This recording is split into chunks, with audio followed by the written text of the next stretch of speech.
Eno Extreme Media UJ. Subscribe for all updates. Thank you, Right Honourable Speaker. Right Honourable Speaker, I want to join you in welcoming colleagues back from this short, long, whatever the case may be, recess. Again, it is sad that government is not properly constituted here yet. My colleague mentioned that there is 5 dozens of ministers. That's actually not entirely true.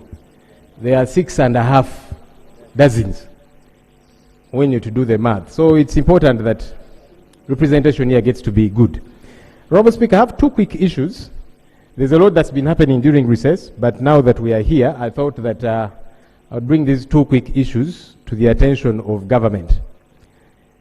We have had, and Honourable Speaker, I'm sure you have taken note of media reports, international media, showing that there is a deal that's been agreed upon between the US government and the Uganda government to bring US deportees here.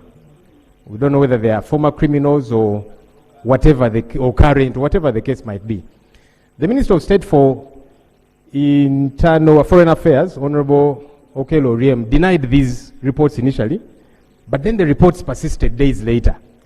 I think it's important for government to help us understand here. Is it true? If so, how? What's the arrangement? What kind of people are these? Do they not have their countries where they originally come from? Why Uganda? And if Uganda, where? I think all of these issues need to come through. And if the reports are untrue, it would be good that they clarify here on the floor of Parliament and say it is entirely untrue. Then we know how to proceed. But if it is true, let's not operate surreptitiously. The country needs to know who are these. Somebody might wake up and there's a criminal as their neighbor and they have no idea. The second issue and final issue, Right Honourable Speaker. For the umpteenth time, Right Honourable Speaker, I've raised issues to do with prisoners who, as a result of the Supreme Court ruling on the 31st of January this year, which was to the effect that civilians have no place before military courts, and all those files should be transferred to civilian courts. That was an order of the Supreme Court. Up until now, Honourable Speaker, that has not happened.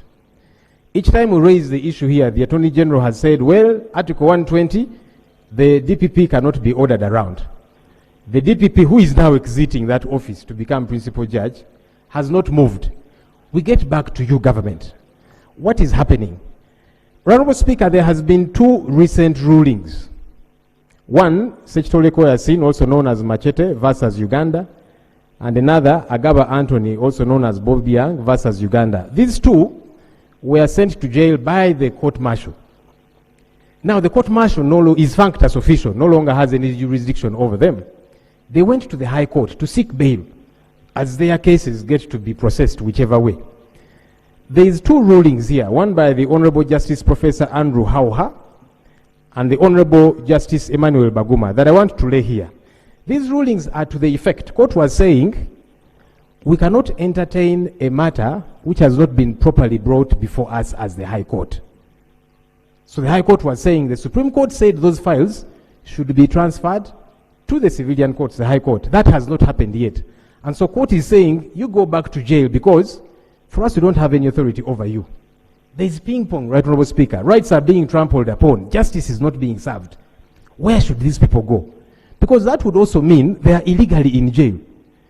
Because the court-martial that sent them to jail is functus official, has no authority over them anymore.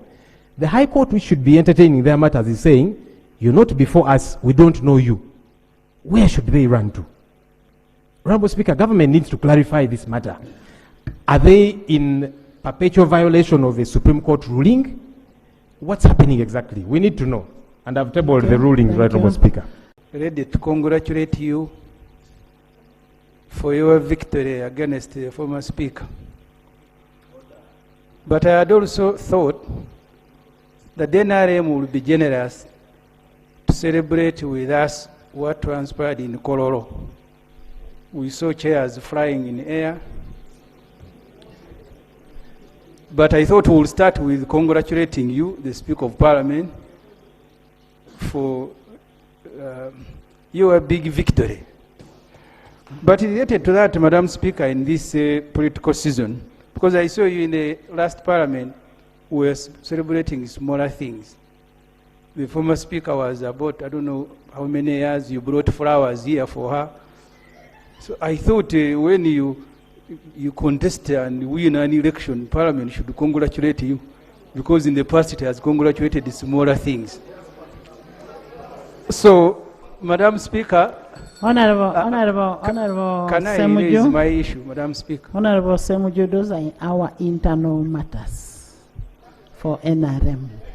No, Madam Speaker, I don't, because when you say they are internal, I'll leave it, but political parties are public institutions.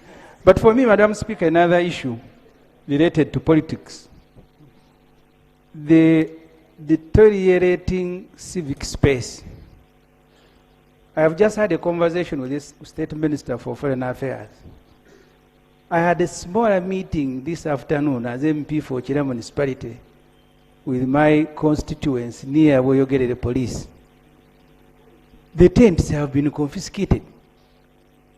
I was in Mitiana as the Chief of Staff and Brand Manager of PFF to open an office wherein new leaders and introduce my party to that area.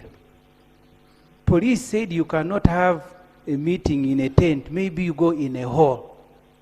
We walked 3 kilometers to the Catholic church outside the city, and then when we were coming back to open the office, they said you were in a procession and tear gassed us. They are the ones who took us there. Then they said, don't come back to open the office, you are in a procession. Tear gas.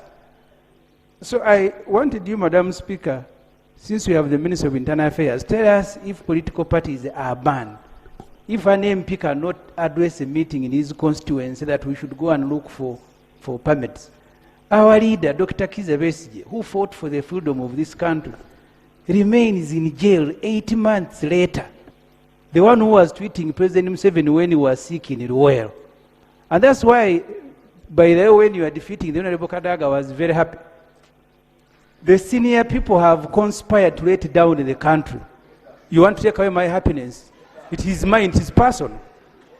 So Dr. Besigye, who fought, I saw her, she said she was very senior. There are those who were with Museveni in the bush, tweeted him. Sam Mugumya, who was with you in FDC before I joined, he was kidnapped. Up to now, we don't know where he is. So my issue, Madam Speaker, is the issue of deteriorating civic space that I ask the Minister responsible, since he's here, to tell us. Thank you, Honourable Speaker, for the flexibility. The Honourable Ssemuju, in passing, mentions the abduction of a citizen well known to all of us in the name of Sam Mugumya. That up to now, his whereabouts are unknown.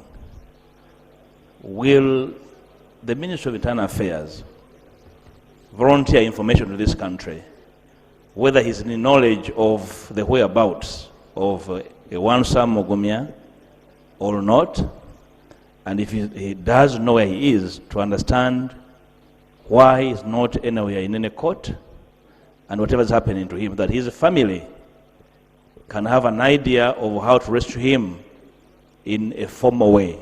Honourable Speaker, abduction is a big thing in this country. We have jostled about it here. We have had issues here with abduction and disappearances. Shall we add Sam Mugumya on the list of missing Ugandans when actually was in Uganda? Shall we have that clarified? Thank you. Abalungi abatuuliriza era abatulaba olunaku olwaleero tuchaddeko ewa Sheikh Asiraf Dembe.